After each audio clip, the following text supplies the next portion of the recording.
शान्तकारं भुजगशयनं पद्मनाभं सुरेशं विश्वधारं गगनसदृशं मेघवर्णं शुभाङ्गं लक्ष्मीकान्तं कमलनयनं जगद्भिध्यानगम्यं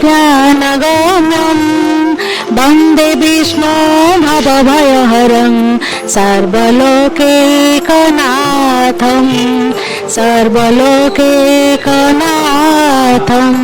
जय जय श्री जगन्नाथ, जय जय श्री जगन्नाथ, जय जय श्री जगन्नाथ। आम कहानी अनुभूति में कला ठाकुर आज आम निकट में आमर प्रथम अतिथि उपस्थित अच्छा चलते जाना श्री जगन्नाथ को नहीं कला ठाकुर को नहीं अनुभूति विषय से आम आगे किसी भाषा बखाणे। मैडम आपण परिचय? मो ना है रंजुबाला साहू, हरिभाना छकुर आपण एवं जगन्नाथ ये संपर्क को आपण को एंगल रे देखते? जगन्नाथ को तो मु सब प्रकार एंगल रे देखे, किंतु सी मोर बापा माँ भाई भौणी मो बंधु से मोर सबू किछि, तांको बिना जंती मो जीवन पूरा असंपूर्ण। सकाळू माने तांको न स्मरण कले मो दिनर काम आरंभ होनी, तेणु जगन्नाथ मो सब किछि। अच्छा, आपन परिवार आ किए सब अछंती? परिवार झियो पुओ स्वामी समस्त अछंती। झियो पुओ स्वामी आ जगन्नाथ एई जो संपर्क भितर आपन काहा को अधिक प्रायोरिटी देबे? प्रायोरिटी तो मो प्रभु को देवी, कारण सी ही सकल शक्तिर आधार, तांको बिना तो संसार चलबनी। प्रथमे तांको नाम नेला परे तापरे मु मोर परिवार को देखे। मैडम को जगन्नाथ प्रति अशेष किसी भल पाइबा एवं भक्ति रही पचारि बुझा तांकर किसी विशेष अनुभूति जहाँ से जीवन में किसी अनुभव आनी आपण जहाँ भी किसी अपन जीवन में विशेष भाव अनुभूति थाए कि नहीं मु जगन्नाथ देखी सेटा को आपण टिके बखाणीले आम दर्शक को जणले टिके भल हम। अनुभूति तो बहुत किसी अच्छी।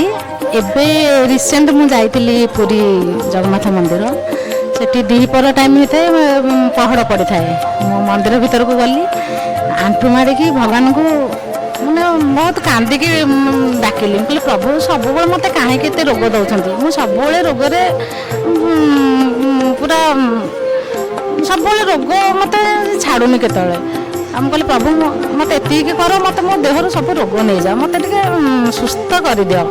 आ सब मो मन कष्ट हो तो एमती आखि बंद करके मु प्रभु को प्रार्थना करुँची।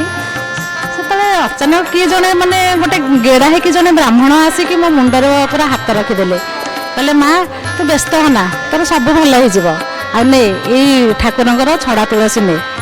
मुझे अनईदेली कहले अरे ये हठात किए मो मुंडर हाथ देले। तापरे मो काढ़ी पर्स रु पैसा देली, से पैसा नेला परे मो सांग जने जाइतिले, कहली देख मुझे मुंडिया मारला सी मत आसिकी मो मुंडरे हाथ देकी मत एमती सब माने बोध देले ना। से कहले हाँ मु देखी से जन तार मुझे कड़े गले मैंने देखला बेलू से कड़े अंतदानी हेल्ले मुझे पाइली। मुझे जाओ भगवान बोधे आसती मत से आशीर्वाद देवाई मो गुहारी बोधे शुणिले, बहुत बढ़िया लगला से अनुभूति से दिन। विशेष अनुभूति आप भावुं कि श्री जगन्नाथ निजे आपन को से ब्राह्मण वेश आसते बोली? निश्चय, कारण छड़ा ये कम किए करें, कारण जी जो जो भक्त अंतर सह डाके से निहाती पाखे ठिया होती। मुझे या कभी भगवान स्वयं आसते मत आशीर्वाद देवा। एकदम ठीक कथा, बढ़िया कथा जे जगन्नाथ ब्राह्मण वेश मैडम को पाक आसिले आशीर्वाद कले एवं शरीर जो रोग शोक जहाँ भी थिला से अनेक भाव में अनुभव कर वास्तविक भाव में से जिनस से दूरे जाइछन्ति। जय जगन्नाथ, जय जय श्री जगन्नाथ, जय जय श्री जगन्नाथ, जय जय श्री जगन्नाथ।